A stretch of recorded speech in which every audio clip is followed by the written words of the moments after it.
이런 자전거는 아무리 싸게 사도 손해에 이를 수 있어요. 부상에 이를 수 있어요. 사망에 이를 수 있어요.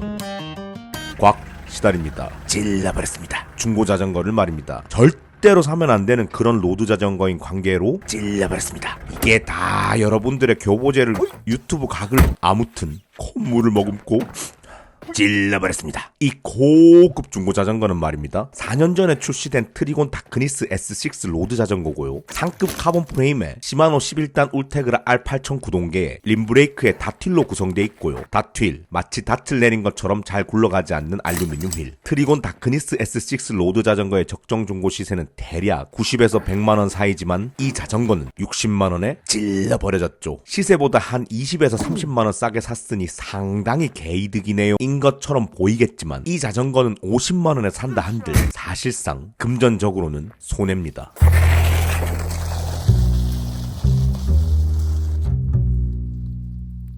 멀리서 보면 희극인 로드 자전거지만 가까이서 보면 비극인 로드 자전거죠. 놀랍게도 사고 이력이 있으니까요. 프레임 곳곳에 자잘자잘한 상처들이 있고요. 탑튜브에는 상당히 큰 상처가 있고요. 구동계에도 꽤 많은 상처들이 있죠. 이런 여러 상처들로 미루어 봤을 때 말입니다. 뭐 그리 큰 낙차 사고는 아니었던 것으로 보이긴 하지만 탑튜브에 카본을 덮고 있는 도색층이 벗겨진 정도로만 보이긴 하지만 그건 어디까지나 이 인간의 생각이죠. 카본이 어디 그렇게 쉽게 부서지나요? 네, 상당히 쉽게 부서지기도 하죠. 아무튼 카본에 충격이 가해졌었다는 건 무조건 기정사실인 관계로 마음이 상당히 불안할 수밖에 없다는 건 역시 기정사실이죠. 프레임에는 아무 이상이 없다는 걸 확인하기 전까지는 마음 놓고 타기 글렀다는 말입니다. 프레임의 이상 유무를 확인할 수 있는 방법은 라이트 형제들에서 제공하는 비파괴 검사를 받으면 되죠. 그저 드럽게 비쌀 뿐이죠. 프레임 검사 비용만 25만원이니까요. 그냥 이 상태 그대로 프레임만 중고로 내놓는다면 이 프레임을 사갈 인간은 아마도 없겠죠. 망했다. 상처난 구동계 역시 상처난 프레임의 처지와 별반 다를 게 없죠. 구동계에 난 이런 상처들이야 뭐 사실 주행하는 데는 아무 이상이 없지만 말입니다. 그냥 이 상태 그대로 자전거를 다시 중고로 내놓든 구동계만 따로 떼어내서 중고로 내놓든 이걸 사갈 인간은 아마도 거의 없겠죠. 망했다. 시세보다 상당히 낮은 금액을 제시하지 않는 이상 말입니다. 제가 빡기는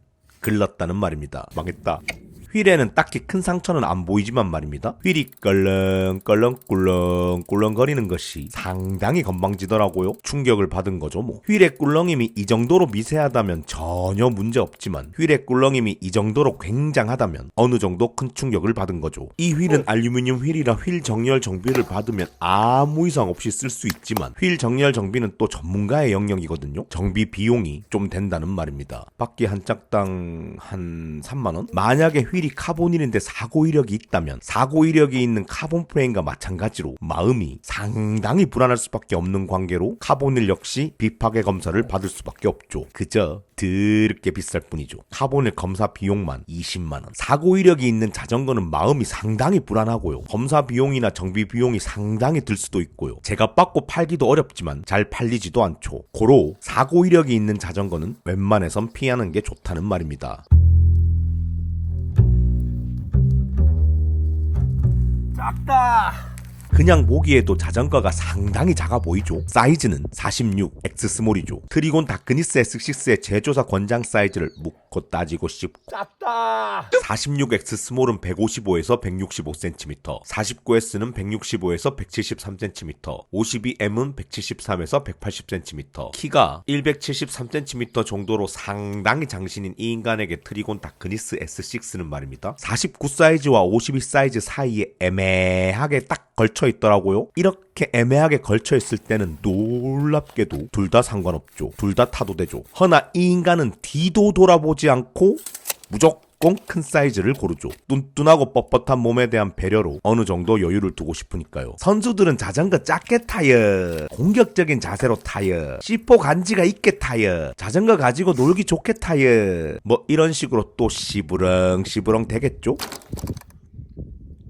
걸칠 때, 그러니까 49 사이즈와 52 사이즈에 딱 걸칠 때 그때는 작은 사이즈인 49 사이즈를 타도 됩니다. 되고요. 허나 전혀 걸쳐있지 않은데 키가 174cm, 175cm쯤 되는데 165cm나 166cm 정도밖에 안 되는 짜리몽땅한 인간들이나 탈 법한 그냥 딱 봐도 작은 한 사이즈 이상씩이나 차이 나는 이 46 사이즈 자전거를 타면 말입니다. 짜리몽땅한 인간들이나 타는 작은 자전거 타는 게 자존심이 상하겠죠. 작은 자전거를 타고 있는 관계로 인간들이 키를 작게 보겠죠. 자존심이 상하겠죠. 안장을 어쩔 수 없이 높이 쭉 하고 뽑아야겠죠. 안장 높이와 핸들바 높이 차가 상당히 커지겠죠. 뚝! 한국 인간들이 딱 좋아하는 높이 차겠죠. 허리를 접어야겠죠. 아, 내 허리 개토토. 모가지를 접어야겠죠. 아, 내 목 개토토. 자전거를 접어야겠죠. 자전거 접. 애매하게 걸칠 때야 작은 자전거를 골라 타도 몸에 큰 무리가 되지 않지만 걸치지도 않는 작은 자전거는 몸에 상당히 큰 무리가 되죠. 아, 내 목. 몸은 큰데 자전거가 작으면 놀랍게도 귀두버섯 같아 보임.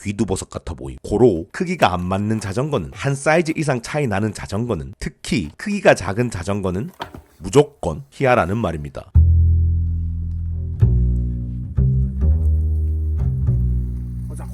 고작. 어쩌면 어떤 인간들에게는 상당히 불편한 말이겠지만 프레임이 도색된 자전거는 피할 수 있으면 피하는 것이 여러모로 좋아요. 이 인간은 프레임이 전체 도색된 자전거는 일단 걸러요. 안 사요. 프레임이 도색된 자전거를 일단 거르는 이유는 도색 이전의 프레임 상태를 전혀 가늠할 수 없기 때문이죠. 사고 이력 판단, 주행거리 가늠, 사용감 파악을 전혀 할 수 없으니까요. 도색 이전의 프레임 상태를 확인할 수 있다 하더라도 도색된 프레임의 자전거는 다시 되팔기가 상당히 어렵고요. 되팔 수야 있겠지만 순정 자전거의 시세보다 한참 낮게 거래될 확률이 높죠. 고로 프레임이 도색된 자전거는 웬만해선 피하는 게 좋다는 말입니다. 부품을 이것저것 바꿔놓은 자전거는 요것저것 묻고 따지고 씹고 즐겨봐야 되지만 이건 역시 피하는 게 여러모로 좋아요. 특히 구동계가 짬뽕인 자전거, 레버는 시마노 울테그란데 변속기는 또 막 시마노 1050, 크랭크는 또 막 대륙산이고, 이런 중구난방식인 그런 자전거는 추가로 돈이 들어갈 확률도 높고요. 되팔기도 어렵고요. 여러모로 골치 아픈 일들이 많을 수 있는 관계로 웬만해선 피하는 게 좋다는 말입니다. 참고, 새 자전거를 사든 중고 자전거를 사든 순정 자전거에서 부품을 바꿀 때는 떼어낸 순정 부품은 웬만해선 중고로 팔지 않고 가지고 있는 것이 좋다. 나중에 중고로 자전거를 내놓을 때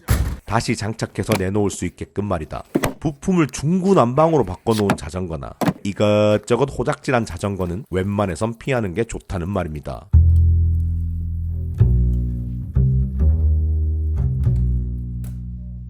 인간들에 따라 상당히 다르기야 하겠지만 로드 자전거는 대략적으로 주행거리 5,000km 전후가 바로 소모품을 교환해야 하는 시기죠. 일단 체인이 늘어나면 당연히 교체해야 하고요. 체인링, 스프라켓이 달아도 교체해야 하고요. 자전거에 따라서 변속 케이블, 브레이크 패드, 로터, 바테이프 등등 소모 정도에 따라 교체해야 할 수 있다는 말입니다. 주행거리를 가늠할 수 있는 가장 좋은 방법은 체인링이나 카세트의 이빨 상태를 확인하면 되죠. 체인링 혹은 카세트가 새 것일 때의 이빨 상태는 요렇게 각이 진 사다리꼴 모양이고요. 많이 다르면 다를수록 요렇게 세모꼴로 변하죠. 이빨 상태가 사다리꼴에 각이 쏴라있네 싶으면 대략 1000km 내외로 달렸구나, 아직 많이 안 탔구나, 아직 한참 남았구나 라고 생각하면 되고요. 이빨 상태가 사다리꼴에 각이 뭉개져서 동글동글하다 싶으면 대략 3000km 내외로 달렸구나, 꽤 탔구나, 그래도 아직 꽤 탈 수 있겠구나 라고 생각하면 되고요. 이빨 상태가 세모꼴로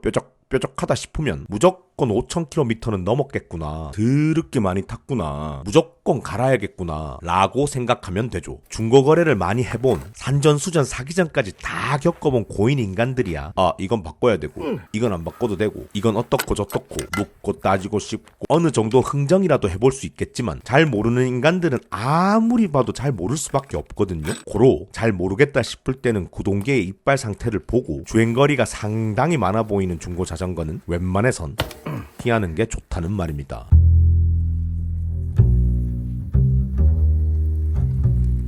밥은 먹고 다니냐? 대한민국 자전거 중고거래의 99% 이상이 온라인에서 이루어지는 관계로 사기공화국 대한민국답게 사기 매물도 상당히 많죠. 허위 매물이 상당히 많다는 말입니다.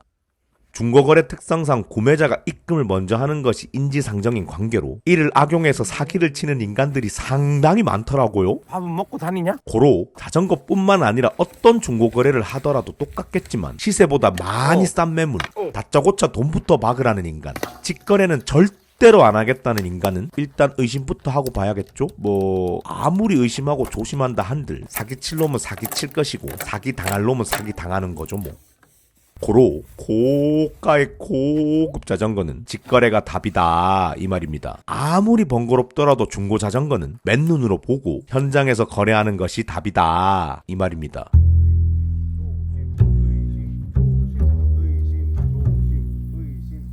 사고 이력이 있는 자전거는 피해야 되고요. 사이즈 안 맞는 자전거, 특히 사이즈 작은 자전거는 피해야 되고요. 도색이나 튜닝, 호작질 많이 한 자전거는 피해야 되고요. 관리가 안 된 주행거리가 많은 자전거, 소모품 교환 주기가 된 자전거는 피해야 되고요. 중고 자전거 사기 안 당하려면 현장에서 직접 거래하세요.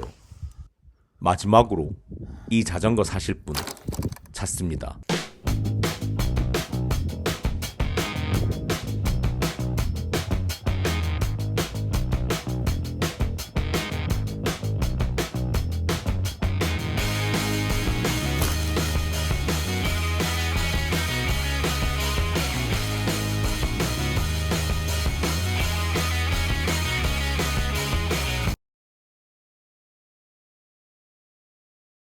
또 오셨네 얘. 안녕하십니까. 저 권리가 있더만 아침에. 아, 나 또 와가지고. 아 예.